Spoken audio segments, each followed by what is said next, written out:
This is one of my favorite parables. Part of that is because of the content. This is a parable about a young son who lives on his father's estate, where there is enough and more than enough. Or even the servants, the people at the bottom of the pecking order, have more than enough bread. They've got enough to spare, they've got enough to share. And he's happy there.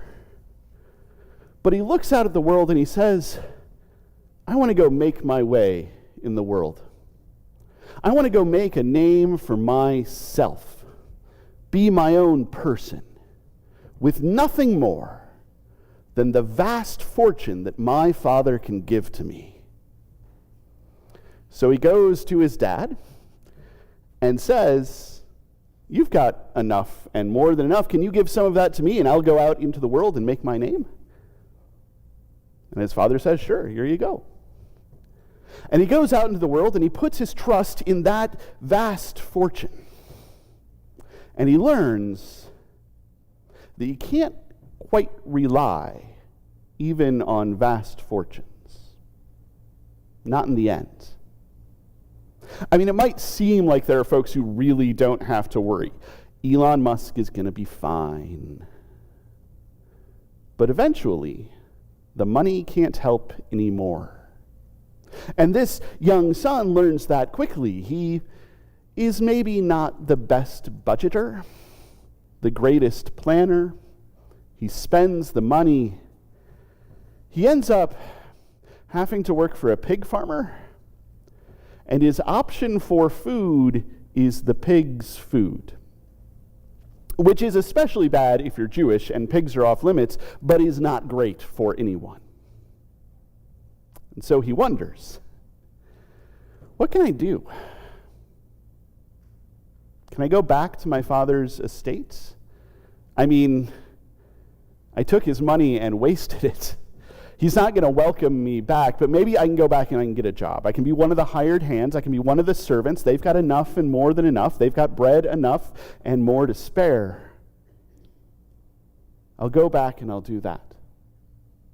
And he heads back to his father's estate and begs to be let back in, even as a servant, and his father welcomes him with open arms. You're my son. Of course you can come back. This young son who wasn't sure what to expect finds hospitality and welcome and generosity and celebration. There's also, of course, the older brother who is jealous that this celebration is happening, but his dad explains, you've been here the whole time. You have always had enough and more than enough. Everything I have has been yours the entire time. So stop being mad about it and come celebrate. And he does. That's the content. I also like this parable because of the context. You see, when Jesus tells this parable and a couple others that are kind of similar about lost things being found, he is sitting and eating with sinners, with the kind of people who a nice, respectable rabbi does not sit and eat with. And some folks, some Pharisees, some religious people are saying, look at this guy, he eats with sinners. What's up with that? And Jesus could deliver a theological treatise. He could give a speech. He could lay out a systematic theology about inside and outside and about God's welcome for all. But he doesn't. He tells stories. And those stories invite everyone who hears them to think about who they are in them. If we're talking about people being lost and then people being found, are we talking about the sinners who Jesus eats with, who have to rely on nothing but God's grace? Or are we talking about the Pharisees and the religious folks and the people with power and privilege and prestige, who might be relying on the vast fortunes that they inherited from their parents and who might need to learn to rely on God's grace? Everybody who is there gets to think about who they are. And everybody there gets to think about who they are at different times, because we're not always one person in this story. Sometimes we are the young son. Sometimes we are the older son. Every so often we get to be the dad.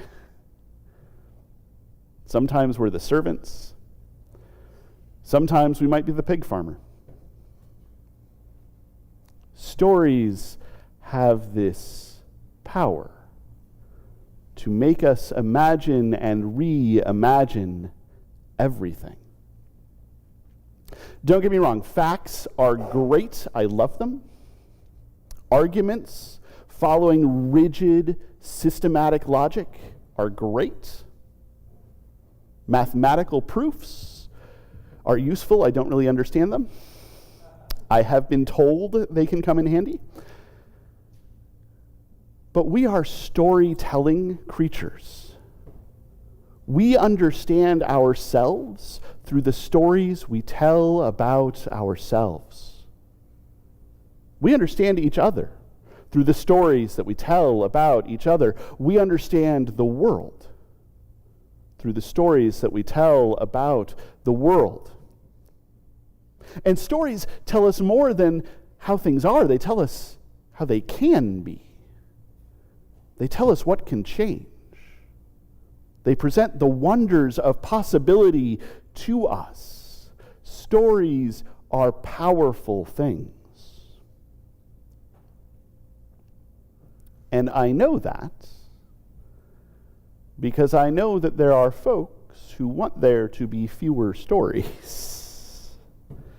I know that there are people who do not want our kids, or just folks in general, to hear certain stories. Because if folks hear those stories, they might learn about how the world is and how it could be. They might learn about who they are and who they could be. They might learn who other folks are and who they could be. Stories are powerful, and I know that because there are folks who say those stories are dangerous. But the reality is that we are not always the ones telling the stories. We don't always get to decide which stories are out there. Other folks tell stories to us and for us.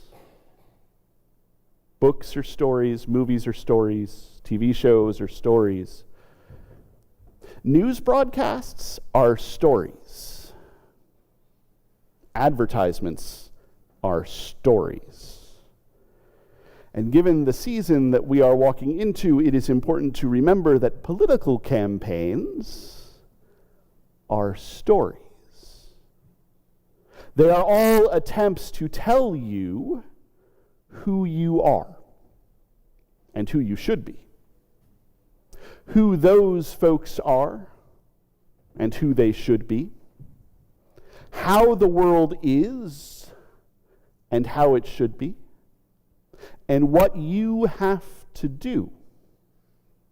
Take this attitude, buy this product, vote for this person, in order to get from how things are to how things should be. And it is so easy to let other folks tell stories for us. We know this. We know this so well because we are Christians. We are in a church. And there are a lot of folks in this world, in this country, in this town, who tell stories about what Christians are and what they should be, or what churches are and what they should be. And we know that those stories do not always line up with who we are and who we long to be. We know that those stories turn folks off from the story that we want to tell, from the story that I see in this book, a story about coming home, no matter who you are and no matter where you are on life's journey, to extravagant welcome and abundant hospitality and reckless generosity, to enough and more than enough for everyone. And so the question is, how do we tell a better story? We're trying a bit of a new thing this year. At least I'm trying a bit of a new thing this year. Years ago, when I came to this church, we were on a thing called the Revised Common Lectionary. Here are your readings for every week for every church in the world. There will be about 9 of them a week. Figure out how to deal with it. A few years ago, we switched to a thing called the Narrative Lectionary. Kind of a work through of the biblical story. Here are some readings for every church in the whole world. There will be 1 a week. Figure it out. This year, I'm going to try some sermon series. We're in one right now, Stories and Maps. We're going to talk about the power of story, why stories make a difference, and how we can tell better ones. And then we're going to move on to other topics within Christianity, within theology. We're going to talk some about who God is. Give you a hint, God is love.